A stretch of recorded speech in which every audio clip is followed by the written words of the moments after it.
हम छापर के सबसे बड़े वैवाहिक भवन में खड़े हैं। तेरापंथ भवन जो छापर के लिए वैवाहिक समारोह के लिए सबसे बड़ा भवन है। हमारे साथ विमल जी वैद हैं, हेमंत जी तंवर हैं। विमल जी वैद मैनेजर हैं, हेमंत जी जो हैं यहाँ के अकाउंट कैशियर हैं। कल हमारी आम सभा हुई थी। गौवंश के लिए और पर्यावरण की जागरूकता के लिए हम प्लास्टिक को पूर्ण तरीके से बहिष्कृत करते हैं। ये हेमंत जी ने भी मन से बोला था। इसी पहल के साथ एक सफलता की कड़ी में हेमंत जी ने हमें बताया है कि हमारे इस भवन में किसी भी प्रकार का गिलास का डिस्पोजल यूज नहीं होता। किसी भी प्रकार की चाय की गिलास वगैरह जो डिस्पोजल आइटम होते हैं जिन्हें कूड़ेदान में बाहर फेंके जाते हैं वो किसी प्रकार के यूज नहीं होते हैं। अगर कोई भी पार्टी वो यूज करती है तो आर्थिक दंड के रूप में उन्हें 5,000 रुपये का जुर्माना उनसे लिया जाता है। तो मैं इस पहल की इनकी स्वागत करता हूं और मैं ये चाहता हूं और पूरा गांव ये चाहता है, कस्बा ये चाहता है, हमारे सब लोग ये चाहते हैं कि जितने भी अन्य भवन हैं वो भी इस मुहिम को लागू करें, इस तरीके को लागू करें कि भाई पार्टी आए किसी भी प्रकार का जो डिस्पोजल आइटम है वो गायों तक पहुंचता है कूड़ेदान के माध्यम से, वो किसी तरीके से नहीं पहुंचे। दूसरी एक बात विमल जी ने मुझे बताया कि हमने ऐसी व्यवस्था की है कि हमारे यहाँ से किसी भी प्रकार का जो कचरा है वो हमारे भवन परिसर से बाहर नहीं जाएगा। उसके रिसाइकलिंग की यह पूरी व्यवस्था हम हमारे स्तर पर करेंगे। बहुत ही स्वागत योग्य कदम है।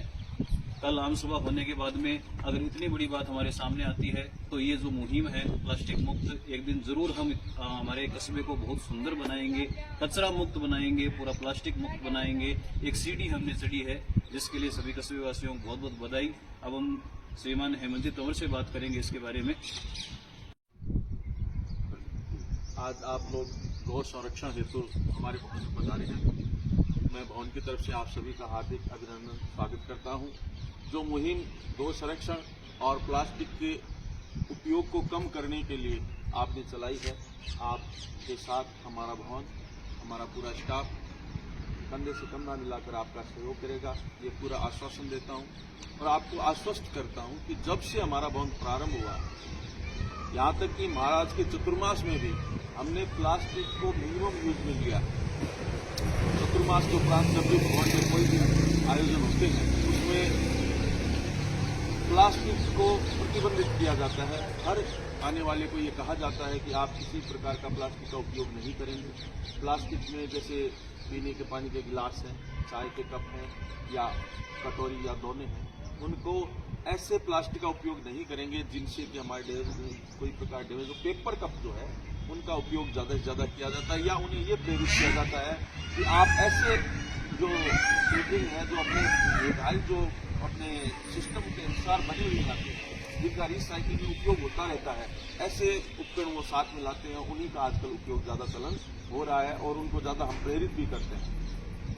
प्लास्टिक को इवन कोई ले भी आता है तो उसके निस्तारण के लिए हम उसको कलेक्ट एक साथ एक जगह, हर कमरे में डस्टबिन की व्यवस्था रहती है।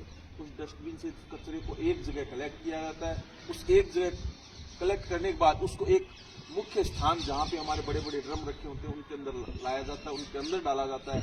उसके बाद नगरपालिका की जो गाड़ी है उसको सूचित किया जाता है कि हमारा कचरा है वो आप लेके जाए। नगरपालिका ऐसी व्यवस्था करती है कि यहाँ पे गाड़ी आकर के उस कचरे को ले जाते हैं, निस्तारित करती है। और हम ये भी चाहते हैं कि हमारा जो कचरा है उसका पूरा निस्तारण हमारे एरिया में ही हो। हम नगरपालिका पे डिपेंड नहीं रहना चाहते क्योंकि हमारे कचरे के लिए हम नगरपालिका पे डिपेंड रहें। और आप लोगों को ये जो सामने जो बड़े ड्रम दिखाई दे रहे हैं उनके अंदर ही ये सारा कचरा है, वो डंपिंग यार्ड बना रखा है, उस क्षेत्र को वहीं पे इकट्ठा किया जाता है। अब आपको एक बात और मैं बताना चाहता हूँ कि हमारे जो आसपास के क्षेत्र में बाहर पॉलीथीन या अन्य प्रकार के जो उपकरण पड़े हैं उनके लिए हम क्या कर सकते हैं, ये एक मेरे मन में प्रश्न था। और कि भाई कचरा तो निश्चित रूप से कहीं से आओ, बाहर से आओ, घर से आओ, जरूरी नहीं है भवनों से ही आएगा, कहीं से गलियों में आता है। तो उस कचरे का निस्तारण क्या हो सकता है, उसके लिए मेरे मन में एक विचार आया था रात को और मैं सोचा दीपक भाई से बताऊंगा और आज आपसे मुलाकात भी हो गई। क्यों न हम ऐसी व्यवस्था करें कि एक सामाजिक संस्था से सहयोग ले, 2 या 3 या 4 या 5 ऐसे व्यक्तियों को निर्धारित करें कि वो गली में एक ऐसी चीज लेकर घूमेंगे जो कचरा गली में पड़ा है, कचरा नहीं प्लास्टिक पड़ा है, उस प्लास्टिक को बोरे के अंदर डालेगा, इकट्ठा करेगा, जहां तक डंपिंग यार्ड या रिसाइकलिंग का जो भी स्टेशन हो उस तक वो पहुंचा देगा। उसका निर्धारण हमारी एक समिति बना करके एक आर्थिक सहयोग हमाशाओं से लेकर के उनके वेतन पे किया जाए, ताकि हमारे शहर से, हमारे क्षेत्र से कचरे का पूर्ण रूप से निस्तारण हो। और लोगों को घर घर जाकर के आप प्रेरित कर रहे हो, इस बाबत भी हमने बताया था। और एक मैंने कल सभा में भी बताया था कि कचरा है वो हमारे घर में नहीं आए, अगर आए तो घर में बाहर नहीं जाए। ऐसा ही हमारे भवन का सिद्धांत है कि हमारा जो प्लास्टिक है वो हमारे भवन में नहीं आए, ऐसा प्रयास करते हैं। और अगर जो आ भी जाता है तो हम ये प्रयास करते हैं कि वो बाहर गली में गायों में या प्रदूषण के लिए बाहर नहीं जा पाए। ऐसा हम पूरा प्रयास कर रहे हैं। और अन्य भवनों को भी मैं ये कहता हूं कि काफी भवनों में मैंने सुना भी है कि प्लास्टिक प्रतिबंधित है, और अन्य सभी भवनों को मैं ये कहता हूं प्रेरित करने के लिए कि भी वो अपने अपने क्षेत्र में इसको जीरो उपयोग के ऊपर लेकर आए, ताकि हम इस मुहिम को एकदम से सफल बना सकें और हम सब अपना योगदान इसमें दे सकें।